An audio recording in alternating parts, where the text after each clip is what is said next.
ये जो e rickshaw का आदेश है ये एलजी का है।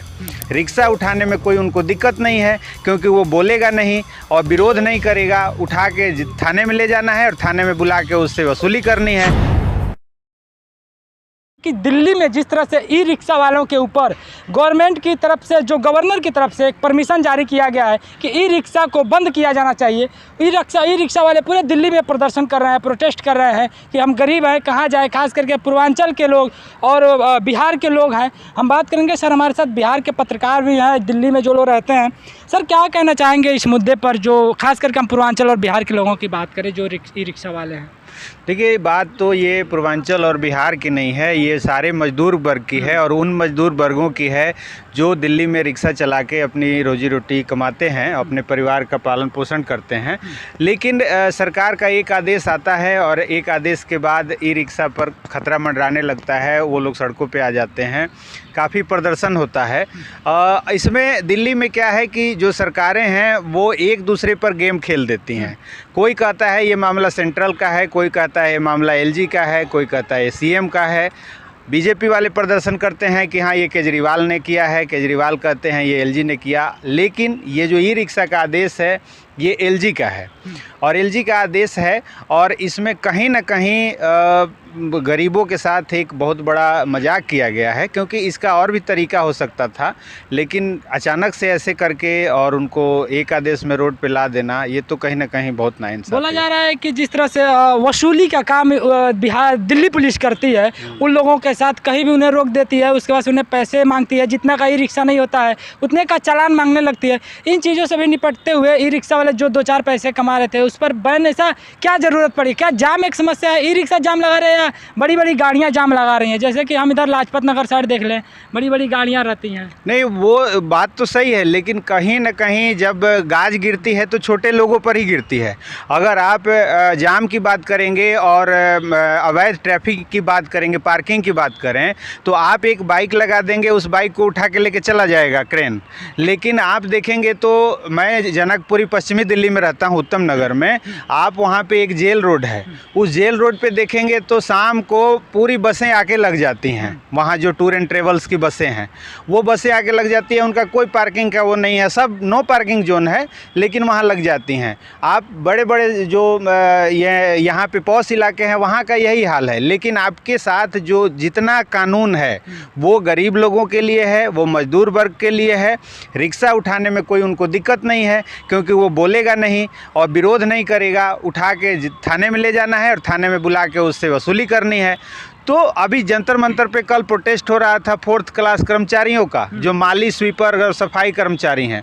उनको सरकार ने एक कानून बना दिया, नंबर प्लेट वगैरह नंबर दे दिया और उसको नंबर अभी तक अलॉट नहीं किया जा रहा है, सिर्फ इसलिए कि नंबर अलॉट कर दिया जाएगा तो उनके रेड ई-खोम चाहिए, उठाएगी नहीं पुलिस, और उठाएगी नहीं तो उसकी कमाई कहाँ से होगी? तो ये सब कमाई का ही धंधा है और एक आदेश आ जाता है, इसके बाद होगा कुछ नहीं। लेकिन पुलिस को एक मौका मिल गया है वसूली करने का कि जैसे रिक्शा निकलेगा उसको पकड़ना है, उठा के डाल देना है। जो दिल्ली पुलिस है तो कहीं ना कहीं अमित शाह के अंतर्गत, जो केंद्र सरकार के अंतर्गत आती है, तो आपको क्या लगता है कि दिल्ली में पहले उनके उप मुख्यमंत्री को जेल में डाला गया, मुख्यमंत्री को जेल में डाला गया, उसके बाद हम देखते हैं कि लगातार अब उनके जो अन्य चीज़ें हैं, जो अन्य तरीक़ों से परेशान करने का जो तरीका है, क्या चुनाव को देखते हुए किया जा रहा है या कोई मतलब जेन्युइन समस्या है? देखिए, जहाँ जहाँ उनकी सरकार नहीं है वो वहाँ वहाँ ऐसी समस्या दिखाते हैं कि जो आम जनता है उसको लगे कि जो वर्तमान में वहाँ सरकार है इसके जिम्मेदार वो है। जैसे अभी दिल्ली में ये सड़कों को दिखा रहे हैं कि सड़कें ख़राब हो गई, गलियाँ नालियाँ भरी हुई हैं, लेकिन मैं 98 से दिल्ली में रहता हूँ, 98 से, और मैं देख रहा हूँ पिछले 20 साल से दिल्ली में एमसीडी में बीजेपी की सरकार है और एमसीडी के जितने सीवर लाइन हैं वो सारे लाइन इतने जाम हो गए हैं कि वो ख़त्म हो गए हैं, उसमें पूरा नया करने की ज़रूरत है। लेकिन अब 6 महीना पहले अगर केजरीवाल आए हैं तो सारा ठिकरा केजरीवाल पे फोड़ देना है कि अब तो एमसीडी में आम आदमी की सरकार है। अब आप देखिए क्या होता है। लेकिन वो आज आम आदमी पार्टी आई है, ये जो आप कहते हैं ना कि 70 साल से कांग्रेस ने किया, 70 साल से कांग्रेस ने किया, वैसे ही आपने 20 सालों में एमसीडी का भट्ठा ऐसा बैठा दिया है कि अगले 20 सालों में वो सुधरने वाला नहीं है। वो तो केजरीवाल जैसी सरकार आई है कि वो धीरे धीरे उसमें मैनेज कर रही है, चल रहा है, नहीं तो वो सुधरने वाला नहीं है, पूरा डैमेज है।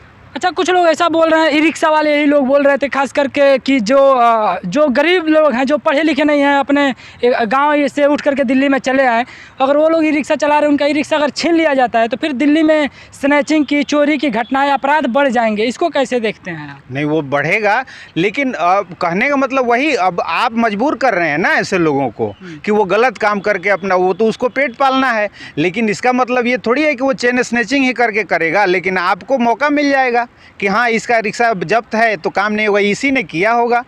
तो लोगों पे गाज गिरती है कि हाँ ऐसा है, लेकिन कुल मिला के शिकार गरीबों को बनाया जा रहा है और मजदूर वर्ग को बनाया जा रहा है। ये हम तो इसकी पूरी खिलाफत करते हैं। सरकार कोई भी हो, नियम सबके लिए बराबर होना चाहिए और एक बीच का रास्ता निकालना चाहिए कि हाँ, जो पॉश इलाके हैं, जो VIP जोन हैं, उस जोन को अब वो कीजिए कि हाँ यहाँ पे नहीं चले। लेकिन जो रूरल इलाके हैं, जो नॉर्मल इलाके हैं, वहाँ तो नहीं चलेगा, तो लोग कैसे जाएंगे? जो कई जगह मेट्रो ऐसा है जो नॉर्मल कॉलोनी है उससे कई किलोमीटर की दूरी पे है मेट्रो, तो मेट्रो से कैसे जाएगा? आप एक घर में 5 लोग रहते हैं, 5 कारें हैं, आप उस पर तो ध्यान नहीं दे रहे हो। एक परिवार में 4 लड़के हैं तो लड़के के लिए अलग कार है, किसी के लिए पार्टी में जाने वाली अलग कार है, शादी में जाने वाली अलग कार है, कॉलेज जाने के लिए अलग कार है, उस पे ध्यान नहीं है आपको। रिक्शा से ट्रैफिक हो रहा है। आप भी बिहार से आते हैं, एक तरह से बिहार मतलब पूर्वांचल से आते हैं। पूर्वांचल से बहुत लोग जानते हैं कि उत्तर प्रदेश में, लेकिन मैं बता दूं पश्चिमी बिहार और पूर्वी उत्तर प्रदेश को मिला के पूर्वांचल बनता है। आप भी पूर्वांचल से आते हैं, यहाँ पे बहुत सारे लोग पूर्वांचल के हैं, क्या इफेक्ट पड़ेगा? सबसे ज़्यादा रिक्शा चालक वही लोग हैं। नहीं, इफेक्ट तो पड़ेगा। अभी आने वाला चुनाव है, अभी सामने दिल्ली का चुनाव है और उस चुनाव में दिल्ली में पूर्वांचल के सबसे ज़्यादा लोग रहते हैं, सबसे ज़्यादा वो वोटर हैं, वो असर दिखेगा और फिर समझ में आ जाएगा।